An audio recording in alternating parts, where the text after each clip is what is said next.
जिसको पथरी की बीमारी हो या किडनी लीवर में कोई तकलीफ उत्पन्न हो जाती है, डायलिसिस चल रहा हो या डॉक्टर बोल रहे हो कि चेंज करना पड़ेगा, तो उसके पहले कोई सी भी चार चतुर्थी सफेद दुर्वा, जब गणेश शिव महापुराण की कथा बाची थी पिछले वर्ष की, शायद हमारे चैनल पर डली होगी, आप जब जाएंगे तो उसमें प्राप्त होगा। तो सफेद दुर्वा, और दुर्वा का भी वर्णन करा था कि दुर्वा कहाँ से उत्पन्न हुई थी, दुर्वा का भी व्याख्यान वर्णन करा था कि दुर्वा का महत्व क्या है, इसको अमृत क्यों कहते हैं, उसका भी वर्णन करा गया था कि सारे पेड़ पौधों को काट कर पटक दो वो सूख जाते हैं, पर दुर्वा को भले काट लिया, 1 साल बाद वापिस ले जाकर डाल दो और पानी के अंदर दुर्वा हरी हो जाती है, अमृत कहते हैं उसको। तो उसमें सफेद दुर्वा, जिसका किडनी लीवर का प्रॉब्लम होता हो, उसको सफेद दुर्वा बालचंद्र का स्मरण कर 7 बार घुमाकर वो सफेद दुर्वा सुबह के समय खाली पेट थोड़ी सी दुर्वा का भाग दांतों से चबा कर उसको निगल लेना चाहिए। पथरी होती है तो 15 से 20 दिन में वो बाहर निकल जाती है, किस मार्ग से निकले, यूरिन आदि के माध्यम से वो बाहर हो जाती है। और अगर किडनी लीवर की प्रॉब्लम होती है, डायलिसिस चल रहा होता है, तो उसमें भी आपको सुख की प्राप्ति होती है। हफ्ते में अगर 2 डायलिसिस हो रहे हैं तो हो सकता है बाबा चाहेगा विश्वनाथ तो 1 कर देगा, धीरे धीरे उसको फिर 4 चतुर्थी कर लीजिए। सफेद दुर्वा का, सफेद दुर्वा कहाँ मिलती है, तो कहा जहां जलाशय होता है, जहां कुआं हो, बावड़ी हो, तालाब हो, पानी जहां भरा रहता है, उसके नजदीक में सफेद दुर्वा उत्पन्न होती है, सफेद दुर्वा वहां रहती है। एकादशी व्रत का सबसे पहला नियम है कि आप जिस दिन व्रत करो उसके 1 दिन पहले भक्ति का संचार इस हृदय में कर लो। जैसे एकादशी का व्रत कर रहे हो तो दशमी के दिन शाम का समय जब आवे, रात्रि जब होने लगे, शाम का समय आवे और रात्रि का आप जब भोजन ग्रहण करो तो उस भोजन में कोई ऐसा पदार्थ ग्रहण मत करिए जिस पदार्थ के कारण आपकी एकादशी बिगड़ जाए। श्रेष्ठ भोजन ग्रहण करिए दशमी के दिन। और एकादशी का दूसरा नियम बहुत ध्यान से सुनिएगा, जिस दिन आपकी एकादशी का व्रत हो उस दिन प्रयास करिएगा कि अपने हाथ से किसी भी वृक्ष की कोई पत्ती टूटे ना, किसी भी वृक्ष की, पौधे की, किसी भी वृक्ष की पत्ती अपने हाथ से ना टूटे। बहुत ध्यान दीजिएगा महाराज। एकादशी का ये दूसरा नियम है कि अपने हाथ से किसी पौधे की, किसी वृक्ष की, किसी डाली की कोई पत्ती टूटे ना। कि मात्र एकादशी का व्रत कर लेने पर, मात्र एकादशी का व्रत कर लेने पर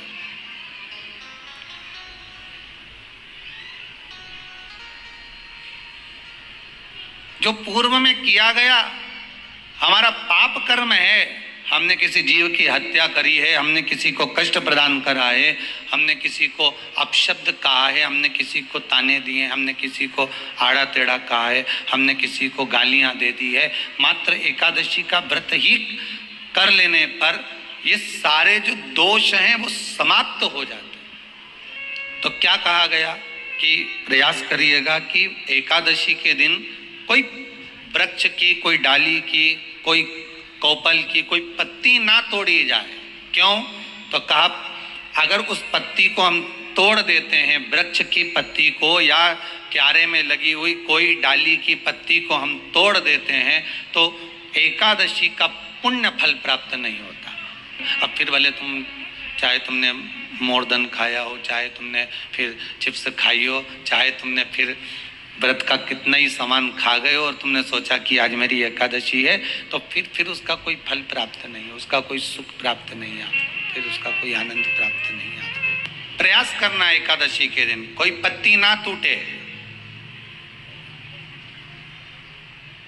अगर आपको तुलसी के दल की भी जरूरत है तो आप दूसरे से कह सकते हो कि मुझे तुलसी का दल ला दे। कहा एक नाड़ाजंग नाम का सुर था, राक्षस, जिसके पुत्र का नाम था मुर।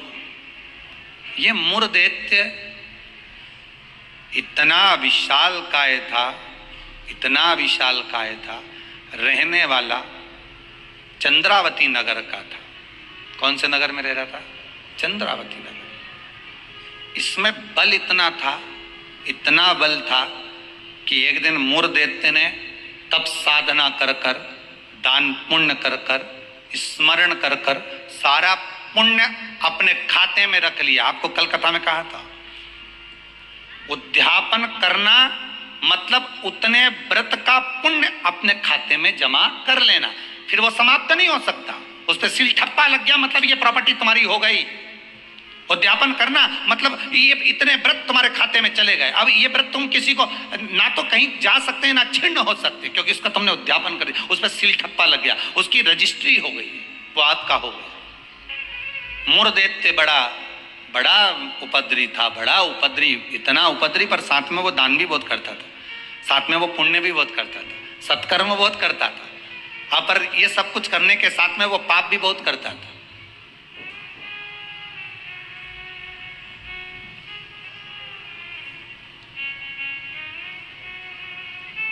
बहुत पाप करता था, पुण्य के साथ में पाप भी बहुत करता था। होता है व्यक्ति पुण्य के साथ में पाप कर भी देता है।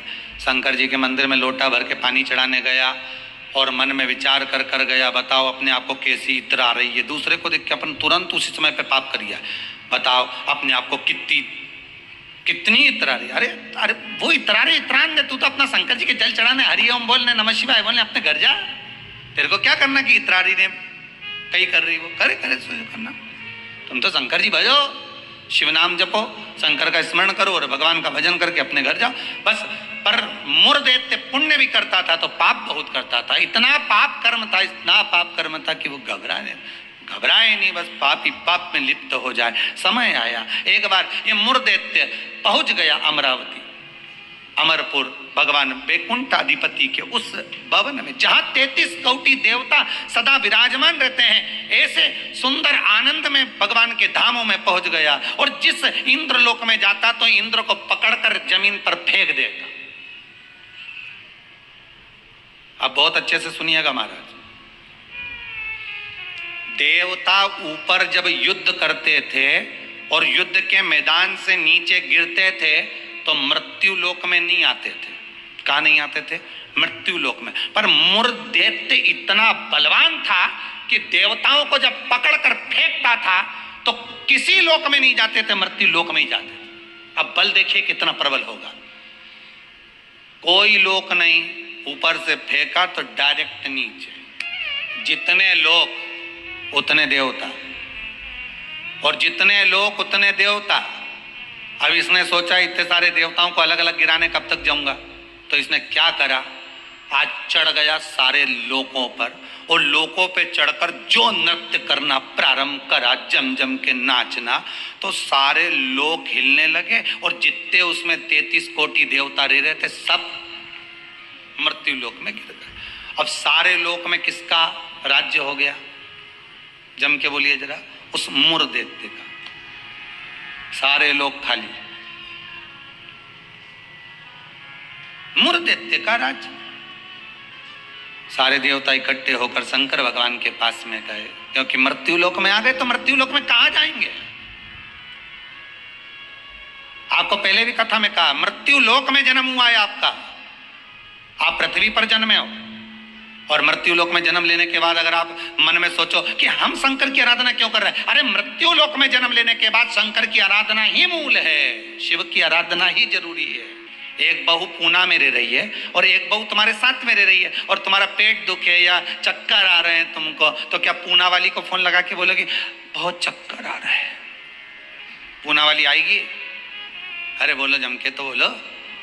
मुंबई वाली आएगी? वह इंदौर वाली जो जहां रह रही है वो नहीं आएगी। और जो जिससे कहना था उससे तो कहा नहीं, जो पास में रह रही है जरा सी देर में आवाज लगा देती, दरवाजा बड़ीक देती, घंटी बजा देती, चिल्ला कर बोल देती, फोन कर देती, आवाज लगा देती और कह देती बेटा जल्दी आप बहू दौड़ कर आ, दौड़ कर आ, दौड़ कर। बोलो आती कि नहीं आती? कितना भी झगड़ा हो, कितनी भी लड़ाई हो गई हो, तो भी किसी को तकलीफ में है तो ऐसी कोई बहू नहीं होती जो दौड़ कर ना आए। तकलीफ में होगी, भले कितना भी झगड़ा कराओ, कितनी भी लड़ाई करियो, कितना भी विवाद हो, दौड़ के आ गए और आई तुरंत। क्या हो गया मम्मी? बस मेरे को चक्कर आ रहा है। अब तुमने पूना वाली को बुलाया, इंदौर वाली के बुलाया, बड़नगर वाली के बुलाया, ने पीपरठौन वाली के बुलाया, ने नीमच वाली के बुलाया, सब क्या बुलाया तुमने, पर तुमने उसको नहीं बुलाया जो पास में थी। जब शंकर भगवान नजदीक में थे तो सारे देवता शिव जी के पास दौड़ कर गए, भोलेनाथ जी के पास दौड़ कर जाकर हर हर महादेव, हर हर महादेव, हर हर महादेव। जैसे ही हर हर महादेव बोला, शंकर भगवान के नेत्र खुल गए। शिव जी ने पूछा कैसे आना हुआ, ये तो बताओ। कहा महाराज जी ये वो मुर दैत्य ने हम सबको नीचे पटक दिया। अच्छा तो फिर क्या चाहते हो? बस उस मुर दैत्य का संहार कर दो। शंकर भगवान बोले मुर दैत्य का संहार मैं करूंगा, उसका संहार भगवान विष्णु करेंगे। उनसे जब कहो जाकर, तो भगवान विष्णु तो हमारे, हम 33 कोटि देवता नीचे नजर आ रहे, पर भगवान विष्णु कहीं नजर नहीं आ रहे। हमको तो लग गया ऊपर से पटका होगा तो वो नीचे चले गए। हमारी सास तो हमेशा हमारा बुरा ही सोचती है। सास बुरा नहीं सोचती, चश्मा गड़बड़ हो गया, समझ गए? अरे बोलो तो, समझ गए ना? चश्मा गड़बड़ हो गया। अगर अच्छा सोचते तो कह देते हाँ है तो सास ना, इन्होंने मेरे पति को जन्म दिया है, और मेरे पति को जन्म दिया। जब पति इतना प्रेम से मेरे से व्यवहार करे तो सास क्यों व्यवहार खराब करेगी? अरे बोलो तो, करेगी। जब पति तेरे लिए जेब में भर के गजक लाए, कुरकुरा लिया है, चिप्स लिया है, तब तूने एक बार भी नहीं किया कि बताओ मेरा क्या जो, तो कहे पति अच्छा है पर सास बुरी। नहीं नहीं, दृष्टि हमारी बुरी है, उसमें हमें सामने वाला व्यक्ति गलत नजर आ रहा है। मैं नहीं मार सकता मुर्दैत्य को, भगवान विष्णु मारेंगे। भगवान विष्णु कहाँ मिलेंगे? क्षीर सागर में शयन कर रहे हैं, जाइए। सारे देवता पहुंच गए क्षीर सागर। प्रभु कृपा करिए। भगवान विष्णु ने पूछा क्या हुआ? वो मुर्दैत्य ने आक्रमण कर रखा है, सांप को उठा उठा के पटक दिया, एक भी नहीं बचा, सारे लोग खाली पड़े। अच्छा फिर मां कौन बैठा है? तो क्या मुर्दैत्य बैठा अकेला? आओ। भगवान विष्णु बोले आप चिंता मत करो, चलो चलो हमारे साथ। चंद्रावती नगर पर सारे 33 कोटि देवता आक्रमण कर दो। शंकर भगवान तो मुस्कुराने लगे। एक मुर्दैत्य के लिए 33 कोटि देवता अपना अपना लोक छोड़कर आ रहे हैं युद्ध करने के लिए।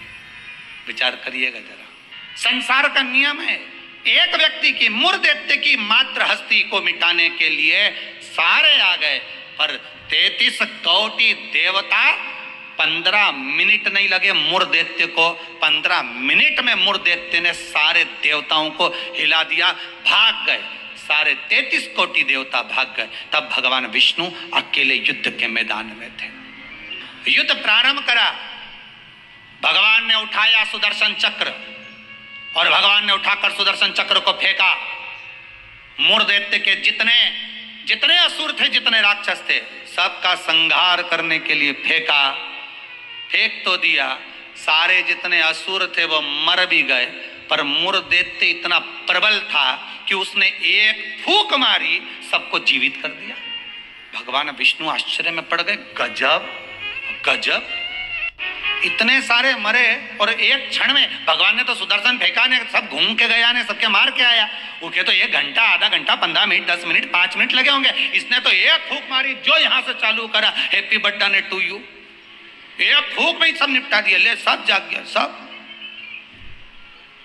जैसे वो 11 साल हुए तो लोग 11 मोमबत्ती जला। हमारे यहाँ तो कहीं नियम नहीं है, हिंदू धर्म के शास्त्र के अनुसार ये नियम नहीं है कि मोमबत्ती को बुझाओ कि दिया बुझाओ। हमारे यहाँ तो जन्मदिन मनाओ तो दिया जलाओ, और पहले बात तो जन्मदिन मनाओ तो पहले सोच के मनाओ कि 14 साल के हो गए, मतलब भगवान के करीब जाते जा रहे हैं।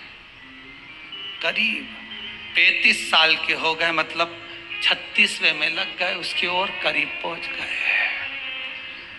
जैसे जैसे उम्र बढ़ती जा रही, तुम तो केक काट रहे हो, ऊपर तो नगाड़े बज रहे हैं, भेरू आने वाला है, ऊपर नगाड़े बज रहे हैं। 68 का हो गया, गांव के लोग जन्मदिन मना रहे, ऊपर कह रहे तैयारी कर लो रे, थोड़ा और बचा है, आने वाला है। कई लोग पूछते हैं तो गुरुजी क्या हम जन्मदिन नहीं मनाए? हमने कहा मनाओ। तो आप तो ऐसा बोलते हैं। हमने कहा जन्मदिन मनाना मतलब हम तो समझ जाते हैं कि ये जन्मदिन इसलिए मना रहे हो क्योंकि तुम्हें खुशी है भगवान के पास जाने की, इसलिए मना रहे हो कि अब हम भगवान के और करीब हो गए, हम और करीब हो गए, हम और करीब हो गए। अरे जन्मदिन आता जाए तो विचार करते जाओ कितने साल निकल गए, ना राम नाम लीनो ओ तूने भरी जवानी में, तो डूब के मर जा रे चुल्लू भर पानी में। अरे काय जन्मदिन मनाओ तो विचार करिए कि हमारा जन्मदिन हम क्यों मना रहे हैं, किस लिए मना रहे हैं, कहां जा रहा है, हमारा समय निकले चले जा रहा है। ना राम गाए ना कृष्ण गाए ना शंकर का स्मरण करा, यूं ही गवा दिया। और बच्चा कुचा था तो जन्मदिन आदि रात को मेन रोड पे गाड़ी को खड़ा करके बोनट पे केक रख के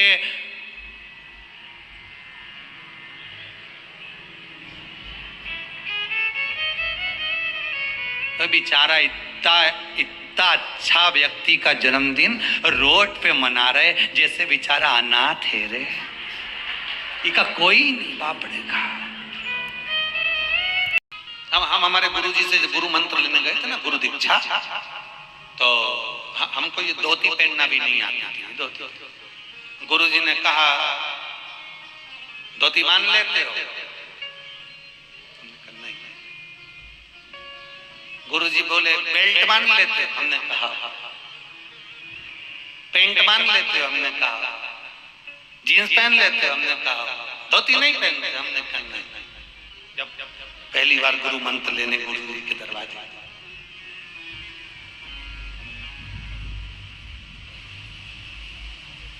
8वीं की पढ़ाई करते थे, 8th क्लास,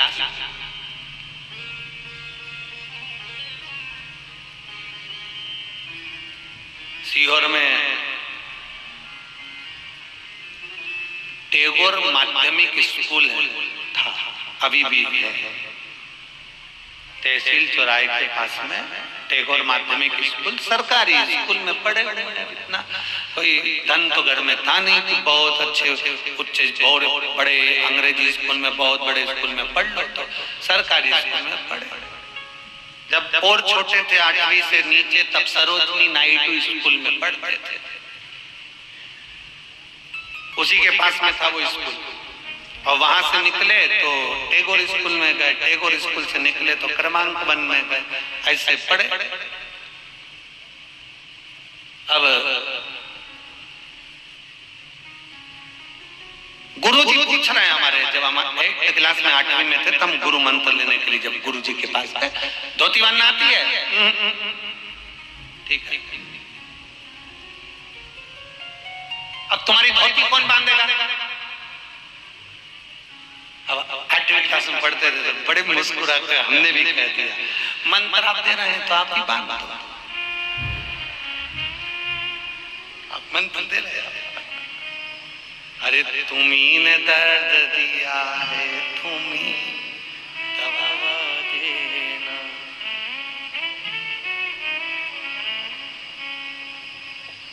अपना जान के गुरुजी हमें निभा लेना।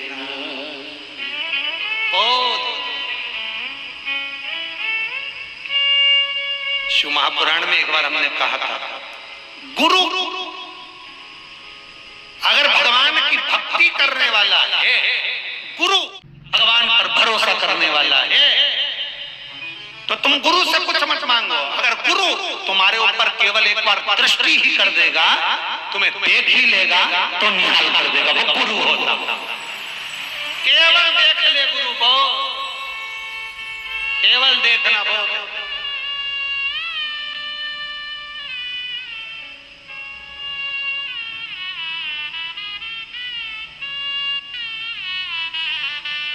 महाराज हम लोगों से कहते हैं, अभी आप कहां पर हो, कहां पर बैठे हो? कुबेरेश्वर।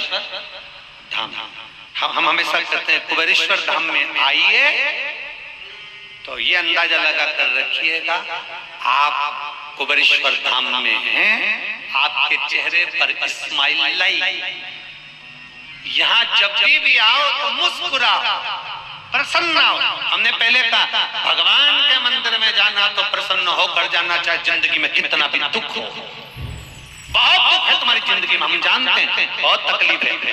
दुनिया में जो जन्मा है, पृथ्वी पर जो पैदा हुआ है, संसार में जो जन्मा है, उसको अपने कर्म का भोग भोगना है। संसार में जन्म ही वो लेता है जिसको भोगना होगा, नहीं तो संसार में काहे को जन्म लोगे, बैकुंठ में ना रह लोगे। पृथ्वी पर आयो तो भोगना पड़ेगा, भोगना पड़ेगा मतलब दुख तो आएगा। अब दुख आया है तो तुम भगवान के सामने जाकर क्यों रोना? भगवान के सामने एक लोटा जल चढ़ाने जाओ तो कितने भी दुखी हो तो भी जल चढ़ाओ प्रसन्न होकर, खुश होकर। भगवान के सामने जब प्रसन्न होकर जल चढ़ाओगे ना तो पार्वती जी भी शंकर जी से कह देगी कितनी दुखी है तो भी तुम्हारे मंदिर में आके बड़ी प्रसन्न दिखती है।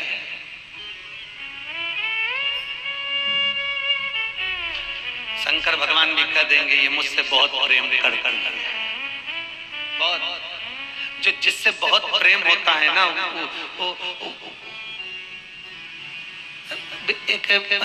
हम बोल दें चल जाएगा। एक छोरी छोरे से प्रेम करती है ना तो छोरी को पूछो उसके बाप कितना दोष, उसको कितनी गाली दी, अपशब्द कहताने दी, अपशब्द बोला, फिर भी वो मिलने के लिए जब जाती है ना चाउमीन खाने तो बड़ी ठीक तो हो, एकदम मस्त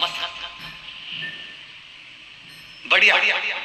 किसी ने कुछ बोला मैं सुनती काम। जिससे स्नेह है ना वो समझता है केवल चेहरे पर स्माइल है पर दिल दुख रहा है। शंकर जी के मंदिर में जब जल चढ़ाने जाना मेरा बाबा तुम मुस्कुराओगे भी ना, कहने की भी जरूरत नहीं पड़ेगी कि तुम्हें दुख क्या है, मेरा बाबा पहचान जाए। समझता है वो शंभू, उसको लगता है ये दुखी है, तकलीफ में है, वो जान जाए। तुम थोड़ी सी देर तुम्हारे शरीर को गर्मी लगे, बहुत तेज गर्मी लग रही, बहुत तेज गर्मी लग रही, तुम शंकर की कथा में बैठी, थोड़ी देर में एक हवा का बाजू में से झोंका निकल कर जाएगा, तुम्हें लगेगा पंखा कहाँ चल रहा है, बहुत तेज धूप पड़ रही, बहुत तेज धूप, बहुत तेज गर्मी। थोड़ी देर में कहीं बादल का छांव आएगा और तुम्हें लगेगा किसने छाया कर दिया, भी तो गर्मी लग रही थी, भी तो धूप पड़ रही थी, अभी कृपा कहाँ से, कब आता है, कैसे आता है, कहाँ करुणा करता है, पता ही नहीं।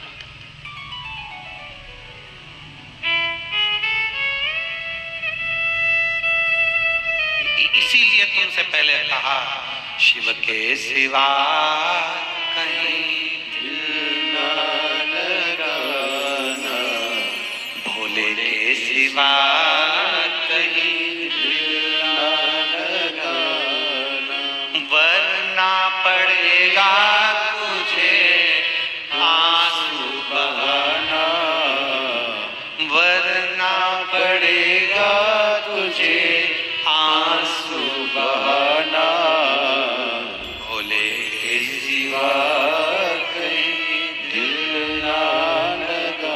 कितने बड़े बन जाओ, माता पिता गुरु, परमात्मा के आगे बड़े नहीं बनना, बिल्कुल मत बनो। गुरु जी बोले धोती गुरु ने पहनाई, मन गुरु ने, सब कुछ गुरु ने करा। और आज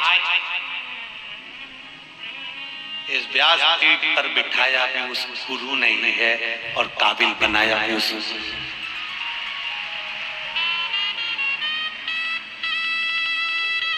मेरा गुरु, अगर मेरे गुरु विठलेश राय काका जी महाराज नहीं होते तो शायद व्यास पीठ पर प्रदीप मिश्रा भी नहीं होता। गुरु है जो पहचान गया परमात्मा गुरु माता और पिता को, उसकी जिंदगी सार्थक हो गई। जो नहीं जाना हो गया, जो पहचाना ही नहीं हो गया।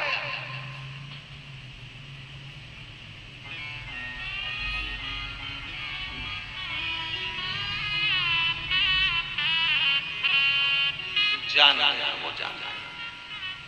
देवराज पहचानता नहीं था। ब्राह्मण कुल में जन्म ले लेना, विद्वान बन जाना, कोई भी बन सकता है। बोलो रावण विद्वान था कि नहीं? जम के बोलो जरा।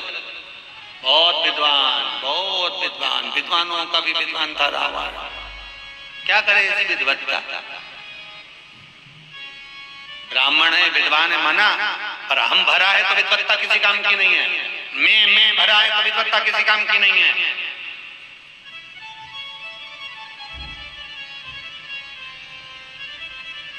हमसे दूर हो गए तो भगवान तुम्हारे करेंगे। समय आया, देवराज बेलपत्री के पेड़ के नीचे प्राणों को त्यागा, शिव जी के धाम चला गया। बिंदु वो भी ब्राह्मण था, जिसकी धर्म पत्नी चंचुला ले गई। पति मर गया था, विधवा हो गई थी, वेदव्य हो गई थी। क्या विधवा नारी पशुपति व्रत नहीं कर सकती? क्या विधवा नारी सोमवार का व्रत नहीं कर सकती? क्या विधवा नारी भगवान का भजन नहीं कर सकती? क्या विधवा नारी भगवान शंकर की भक्ति नहीं कर सकती? क्या विधवा नारी अभिषेक में नहीं बैठ सकती? जिस पुराण में लिखा उस पुराण को एक बार हमें भी पढ़ाना कि किस पुराण में लिखा है कि वेदव्य नारी भगवान शंकर का व्रत नहीं कर सकती, भगवान शंकर की आराधना नहीं कर सकती, भगवान शंकर का अभिषेक नहीं कर सकती, भगवान शंकर की पूजन नहीं कर सकती। सबकी कर्म गति है। अगर विधवा नारी शंकर जी की भक्ति नहीं कर सकती तो जिसकी नारी चली गई फिर वो क्यों बैठे?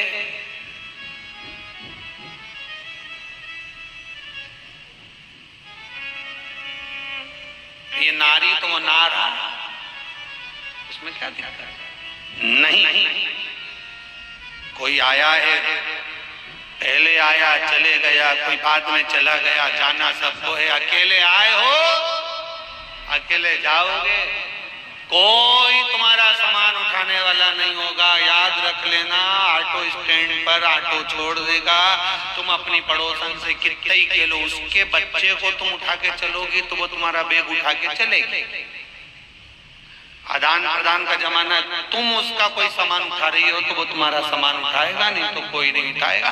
फालतू के लफड़े में पड़ना नहीं। कुबेरेश्वर बाबा की धरा पर आयो, बाबा की भक्ति करने आयो, बाबा से प्रार्थना करने आयो, ये विचार छोड़ देना कि दुनिया में कोई तुम्हारा साथ देगा। साथ तो केवल एक देगा, जो तुमने शिव जी का भजन किया, श्री शिवाय नमस्तुभ्यं जो जपा, वो तुम्हारा, बाकी का कुछ नहीं। ये व्यर्थ की प्रपंच में नहीं पढ़ना कि वो चंचुला देवी ने काशी की यात्रा करी, विधवा हो गई थी, वेदव्य हो गई थी, काशी की यात्रा करी। काशी की यात्रा कर शंकर को हृदय में बिठा लिया। हृदय में शिव बैठा, गंगा जी का स्नान कर आ रही थी, प्राण छूट गए। प्राण छूटे, पार्वती जी की सहेली बन गई। बताओ, अगर वो वेदव्य थी तो फिर पार्वती जी की सहेली क्यों बनी? अगर वो विधवा थी तो पार्वती जी की सहेली क्यों बनी? नहीं, शंकर ये नहीं देखते कि आप क्या हो, शंकर तो केवल आपका दिल देखते हैं कि आपका हृदय कैसा है। शिव कपड़े से कभी प्रसन्न नहीं हुआ, शंकर हमेशा कलेजे से प्रसन्न हुआ है। दिल साफ होना चाहिए, मन साफ होना चाहिए, हृदय साफ होना चाहिए।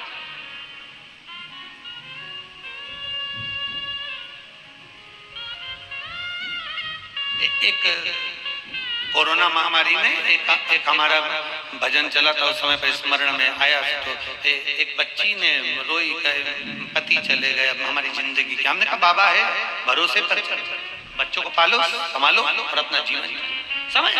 चंचुला का पति प्रेत योनि में पड़ गया था। तुमरुका जी ने कथा सुनाई, शिव पार्वती ईश्वर जी गोरा जी बनकर पधारे। जोरदार ताली बजाएं, ईश्वर जी और गोरा जी बनकर भगवान शंकर और पार्वती की पधारे। शिव पार्वती ईश्वर जी और गोरा जी बनकर बड़े प्रेम से ईश्वर जी गोरा जी बनकर भगवान शंकर पधारते हैं। जोरदार ताली बजाकर स्वागत, वंदन, अभिनंदन।